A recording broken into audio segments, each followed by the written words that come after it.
I think that there are two characteristics that are common pretty much to all entrepreneurs. One is that an entrepreneur is a risk taker, which also means that usually it's a free spirit or someone who's optimistic. For the most part, people don't take a risk unless they feel that they're going to have a good outcome. Then people are going down to Tunica, they're not expecting to come back empty-handed, although that may be the result. But most risk takers are optimistic rather, and entrepreneurs tend to be risk takers. Another is that I think entrepreneurs tend to have a passion about the particular thing that they are doing. And again, part of the reason being that why take the risk if you don't have a passion about it? So I think those two characteristics are common pretty much to entrepreneurs. There, I think, is a connotation that people have about entrepreneurs. When you think of an entrepreneur, somebody will say, well, I'll think of Fred Smith, or I might think of Fred Jones, Southern Heritage Classic, or Clemens Wilson, or something along that line.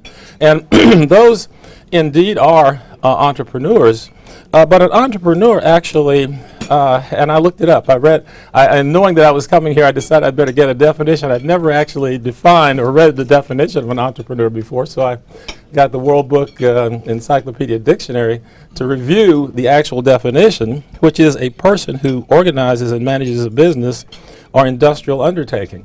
Doesn't say anything about how successful that might be. So, but I think there's a connotation in society that if you're an entrepreneur, you think about people who are pretty successful at doing that. But really, basically, the ownership and the management of the business, and it gives a person a certain independence.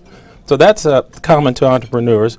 But it also goes on to say in the definition, an entrepreneur takes the risk of not making a profit and takes a profit if there is one. So the things that I think are common to all entrepreneurs are being the risk taker and having the passion. Then in terms of those who are, let's say, economically successful, because in many ways you can be successful simply by being independent, being your own person. So that's a form of success as well. But those who are economically successful also have, I think, a characteristic of persistence or determination.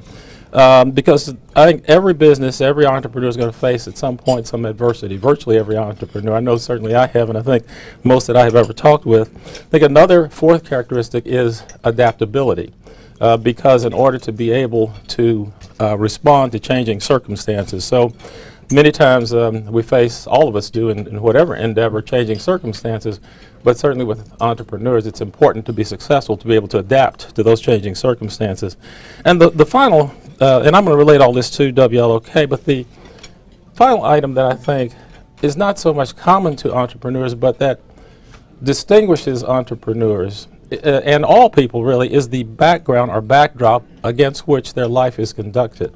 And so that background, or what shaped your life, has an effect, I think, on how you conduct your business if you're an entrepreneur, perhaps just your life in general. But I think that you can't look at entrepreneurship without looking at the backdrop against which that person operates. In my particular case, and I will relate all these things to WLOK, but as I said, in the case of WLOK, I did put material there so that you can see it in more detail, and we have a video that is aired on Channel 10 periodically. It's at our 25th anniversary.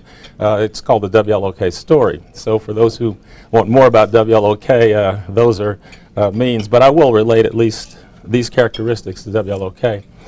For me personally, I grew up in the 50s, and I was a student of the 1960s.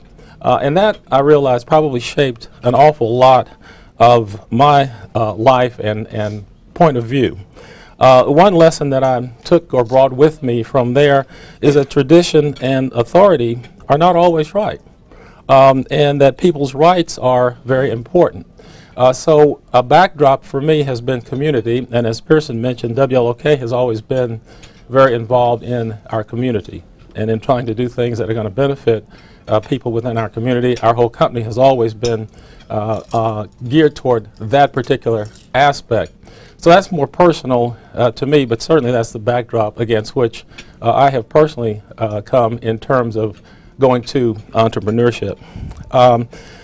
In terms of risk, and on that particular point, I think that one of the things that happened, and this is just an aside, but in our society, I think one of the things that happened in the 60s was that we got very divided. People were either for the war or against the war. And I'm talking in particular the Vietnam War. Obviously, it was a civil rights period. The Vietnam War divided people in very different camps.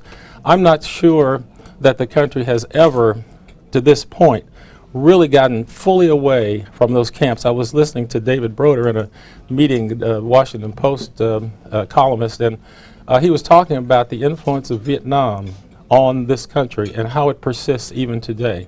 So that you have the Democratic left, the Republican right, very, very different points of view, and sometimes the civility that that used to characterize Washington in greater ways isn't there today.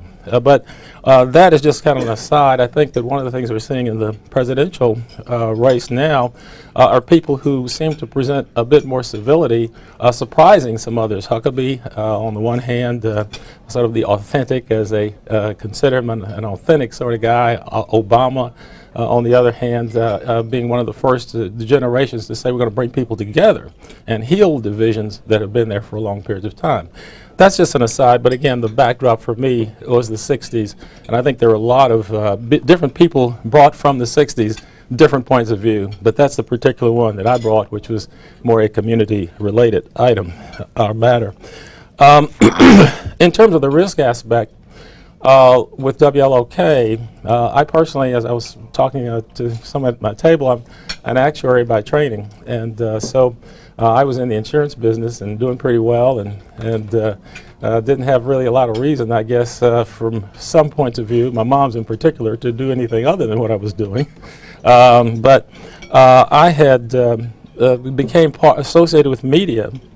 And so I decided that I was going to leave, I guess, the comfort of being a vice president in an insurance company. I was also at the time a news anchor on the weekend at Channel 5 and writing an article in the Commercial Appeal. And I decided that instead of doing that, I was going to purchase a radio station. In order to do that, I bought a van with what little money I had. The station was $725,000, and I had less than $5,000. I don't remember what was in my bank account, so I decided to buy a van and drive around the country and try to put together the funds to buy WLOK. Well, my mom was a little more conservative in her thinking, so to see her son, who had had this master's degree in actuarial science, getting a motorhome and puka shells and the whole 9 yards and riding around the country didn't exactly feel right for her at the time. I'm sure some of you can relate to that. But the fact is that I had seen something that caught my passion that I wanted to do, and therefore decided that for me personally, I wanted to take that risk. And so that is what I ended up, of course, doing, and ultimately successfully. So she was ultimately happy, besides, after all, many tears shed prior to my actually consummating the purchase. And but she ultimately came to see that that was the right thing for me, at least. And a passion. I had a passion for it, and WLOK is and in any media, if you wish to treat it in that way, has the opportunity to do a lot of things for a community, because people are very listen to radio stations. Many people will say about a radio station, well, that's my radio station. They personally listen to that radio station and relate to the people there, and not to knock television at all. Television is a great medium, but you don't hear a person saying that's my television station, because it's a different type of medium. But with the radio, there's a certain affinity that a person can develop, or listeners can develop, for a station. And so I had a passion, for this business. In terms of persistence, we purchased the station in 1977. Along about 1982, the prime rate was going upwards of 20%. Very, very high prime rate. If you're tied into prime, then that means you're paying 20% plus 1.5, whatever the factor is over prime, plus principal. So that was a very, very difficult period, and a period through which you had to be able to be persistent. And I was trying to talk to our banker, and we were making a profit, but it was not enough profit to cover all of the interest and the note. In fact, to give you a perspective on it, this particular year is one in which General Motors, I think, lost an ungodly amount of money.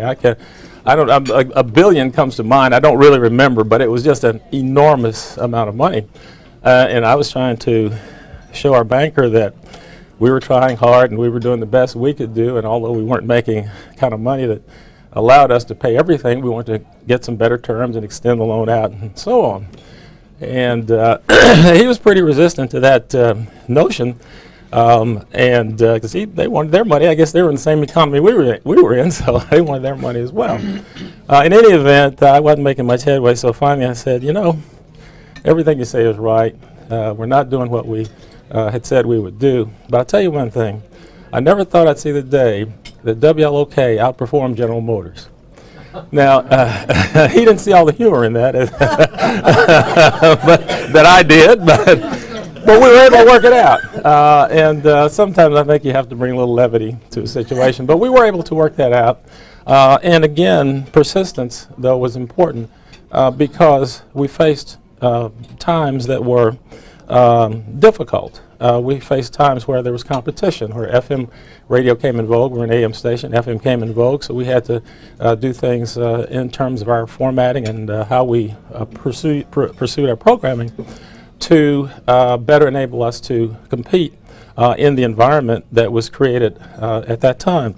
So those are the kinds of things that we've had to do. Adaptability. We've had to adapt again to changing markets, to changing competitors, to consolidation in the industry, all kinds of elements that affect radio and any business. So I'd like to think that we've had the persistence and the adaptability to allow us to go forward. Back to the backdrop for me, which again is community. WLOK does more, we think, than probably any other station in terms of the community. And we're involved in so many things. I won't try to run through all, but we've worked with MIFA. We've raised thousands of dollars for MIFA. As Pearson was saying, we're involved and have been involved in a crime initiative to try to help reduce crime in our community. We think that's something that's vitally important. We tried to help people. We've done scholarships. So we adopted Claiborne Homes for a 5-year period. That's a housing development, and we learned a lot of things about poverty and what to try to do to be of assistance in that area. Currently, we are working with the Southern Christian Leadership Conference, and we will be doing that for the foreseeable future. And again, in terms of community kinds of things, the crime initiative is through them. Many other things that we're trying to do community-wise. So in summary, and I'll take questions if there are some, but in summary, I was shaped by the 60s to a very great degree. By 1975, I had determined that I really wanted to get involved in the communications business. I just kind of developed a passion for it. So in 1977, we purchased the station. By the 1980s, the economy was going pretty badly, and so we were involved in a difficult situation. One thing I did learn is to get a fixed rate in the future from that point on, even though it might be a little higher than the short-term rate you can get. So ever since then, I've always tried to get fixed rates. In the late 80s, mid to late 80s, we were faced with FM competition, so we did some format changing and did some things that we were able to adjust to there. So basically what we have been doing is we've adjusted, we've tried to make WLOK always keep it relevant, and underneath it all, though, we have tried from whatever format we were in, whatever economy we were in, we have always tried to be a community station, and I think some of that's reflected. One of the pieces that I placed there or brought for you is our 30th anniversary banquet, which does reflect some of the history and some of the community activity. But that's been what we've been about, primarily is community. And I'm pleased to have been here to share that with you. Does anybody have any questions? Sure. Just real quick, the banker that wasn't quite cooperative you wanted, do you still bank with them? Yes, actually, we ultimately paid off the loan in full, and so we weren't banking with them at that point. But we have now gone back and made arrangements with them, and I can't say that they ultimately weren't cooperative, but just to tell the whole story, I did manage to talk to a couple of members of their board, and they saw that maybe this was something they could do, and we were able to work it out. So I can't say they were uncooperative, but I can't say it was stressful. And they certainly didn't see any analogy between us and General Motors, I can tell you, for sure. Bob?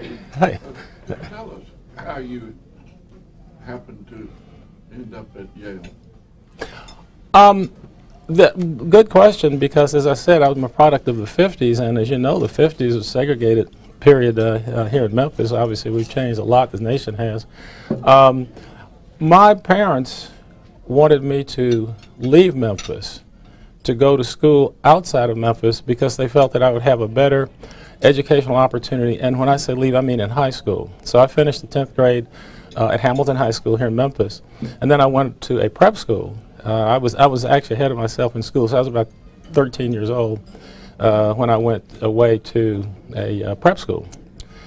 And I spent 3 years actually at that prep school. It's a place called Westminster up in Connecticut. And I was able to go to Yale from Westminster, which I could not have done from Hamilton. And just as an aside, I also found, and this has I guess been a part of my background and the backdrop in my life, that the top students that I interfaced with and was in school with at Hamilton were as good as in terms of intellectually, mentally, whatever, as the top students at Westminster. But when I would come back home, their opportunities were so much different. You know, obviously things have changed today, but it helps you really understand and appreciate what the need was for change in that period. And again, a lot of the backdrop in my life has been that period of the 50s, and then of course the 60s, which brought about so many changes and maybe even separated us more than in some ways than we'd like. But that was how I ended up going to Yale. How was your experience at Yale? It was good. The Yale is a much different place now than it was then, because at the time you had maybe 5 or 6 African American students at the whole university. It's 4,000 students, I mean, as far as the undergraduate portion is concerned. And it's interesting, though, about the time that I was graduating, a little bit after I had graduated, Yale itself made an effort to reach out to minority students all around the country. And I was became active with them in terms of recruiting students to go to Yale. So, but as far as Yale was, and I guess the people that I associated and knew best were, I guess, above, you know, the smaller matters of race and those kinds of things. Not that everybody, certainly plenty of people weren't, as is going to be the case anywhere. But my experience at Yale was good, and my first semester there, I was scared I was going to flunk out, so I really studied hard and made what they call the honor, something they call, it's not the dean's list, but it was maybe a little higher than that. And after I realized I was going to get through it, then I had a gentleman's average, as they say, for the rest of the time that I was there. So I guess I didn't work as hard after that as I might have, but it was so I tried to get the benefits of the whole Yale experience and not just totally the academic part. You mentioned adaptability, and in your industry, things like the internet, XM satellite series. How have you managed over the time of being at WLOK? Well, we've had to adapt in terms of our format, certainly. And one of the things that we do, and I guess it would be the central thing as far as identifying WLOK, is that we are very much a community station, so we relate and do a lot of things that relate to the local audience. So when you get into satellite radio, for example, it's difficult. That satellite radio is not going to be able to relate to specific things that are happening in Memphis and even in neighborhoods in Memphis. So we've adapted in that way. We adapted, as I said earlier, though, with format change, you know, and so on. So we try to be aware of what's going on and in the industry, technically, as well as, you know, changes in the structure of the industry. Yes. Of your community involvement over the years, what would you say today is the handful of things that the city will be focusing its efforts on most to cause the biggest impact in the next 20 years? That's difficult. I think the biggest problem we have is that we still have a society that is too differentiated.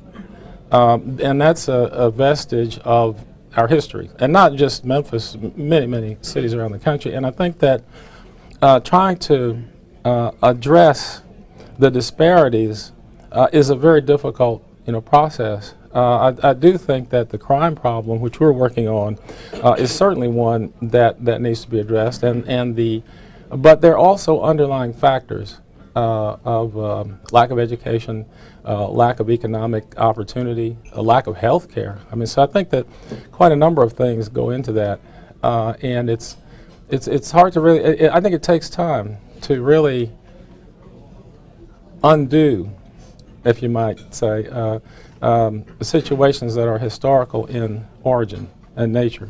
But I think that resolving economic disparities would be the biggest thing that we could do, as far from a racial standpoint, and also just in general. I mean, I think economic disparity, whether it's racially based or based on gender or whatever, or other factors, I think tends to divide people, create frictions in society in general. Yes, sir. Some recent forecasts that I've read, industry forecasts that have stated that internet advertising is having a huge impact on TV advertising, but interestingly not on radio. Are you seeing any of that in your business, that somehow you're not being affected by the huge upward trend in internet advertising? Well, one thing, radio actually, well, I don't want to give you our sales pitch, but it's a good buy. And we have our sales manager here. I'm sure he could give you a lot of good information about radio. It's cost efficient. And so as a result, and it's very personal. Radio is a personal medium, so it can do a lot of promotional kinds of things. So those things probably help us to maybe be less affected than, let's say, newspaper, which has been very affected. But we are operating in the same economy as everyone else, and we were just talking a few minutes ago about the fact that we're concerned about the economy and about where the economy appears to be headed over the next year, and that affects everybody. But what we've told our sales staff is that radio remains a good buy, and maybe an even better buy in a down economy, cost efficient buy. Yes. In light of your prior comments, it sounds like your station would be a lightning rod for the black economic activity. And so I'm curious, is that a correct statement? And if so, how's that reflected in the growth of revenues at your firm? And you've given us a glimmering of your fear of the future. But how vital is our black economic base here? In comparative terms, very, very small. Compared to the overall Memphis economy, it's very small. And in terms of economic development, you have, obviously a number of businesses that do well, black businesses, black owned, if that's what you mean, that aspect of it. Yeah, you have a number that do well, but in comparison, it's very, very small. Also, just going back a few years, to earlier in our history, there were resistances to black radio, not just black owned, but just black radio period, because if a business feels that they don't want to gear to that particular market, then they're not going to advertise, obviously, to that market. So even today you will have a number of buyers who are, let's say, agencies are large, they buy, but they don't necessarily have as many employees who are part of the African American community, who therefore are able to easily understand the community. Not to say that understanding the community requires being an African American, because anybody could understand if they study it and put enough time to it.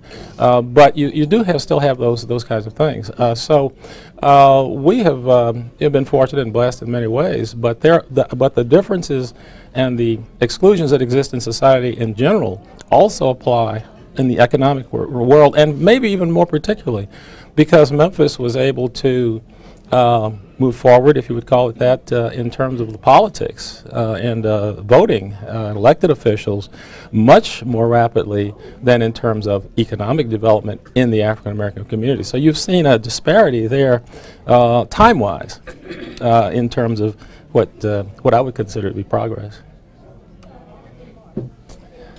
What, you mentioned that challenges, risks, going through tough times when you have to keep going back to the bank. Mm-hmm. What do you think are the touchstones within yourself, the top 2 or 3 that, you know, provided you with the ability to work through that, because not everyone can. Some people can't handle it. Perseverance and a sense of humor. I think you got to persevere, but you take yourself too seriously. You got. I guess if I had to, I'm not too good at talking about myself, but I guess I'd think of those things more so. And the bankers were, fortunately, were interested in. And I really, again, bankers they're doing their job, obviously, but they have an interest in the overall economy, so they want to do what's going to benefit the economy. And I think you just have to try to understand their perspective and be able to tie what you're wanting to do into their perspective. But I think that's probably true no matter who you're talking to about whatever the subject is. So, yes? I know you talked about your format of the station. Yes. When you first started. Yes. I know right now WLOK has a strong Christian backbone for the community. Yeah. So let's talk about that switch as far as the format and some of the challenges as far as getting your sponsors.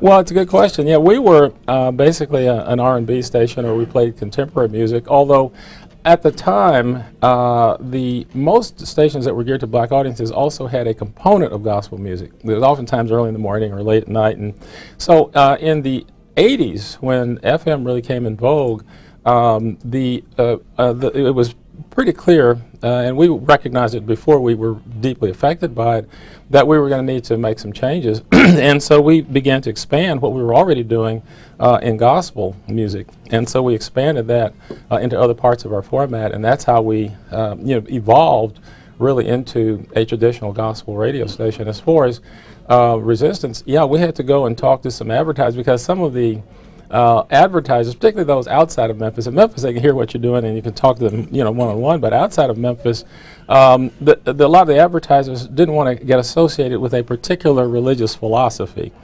So what we had to do is show them that we're basically a music station like any other music station, and we play music.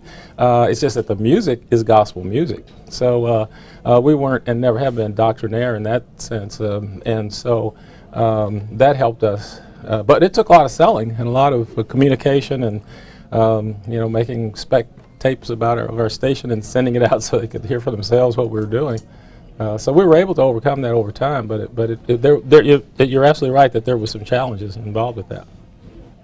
But I will say that it has been very rewarding in terms of being in the format we're in. I don't see us ever changing that. And we have an event we do that's called the WLOK Stone Soul Picnic, and we changed when we changed format. We also changed from the artists, the types of artists we were having, from secular to gospel, R&B artists to gospel. And I got to tell you, it's a whole lot easier dealing with the gospel artists than sometimes dealing with some of these guys that were secular. Does anybody else have one more question? Very good. Thank you. These were great questions. Thank you so much. And thank you. Thank you. Glad to have been here. Thank you. Thank you for doing this, and thank you for all that you do for the city. Well, we really appreciate it. I appreciate being here. Our next meeting is February the 14th. That'll be easy to remember, Valentine's Day. And we've got Dave Barger is going to be speaking. Dave owns a company called WLOK. We're talking about technology, the use of social networks.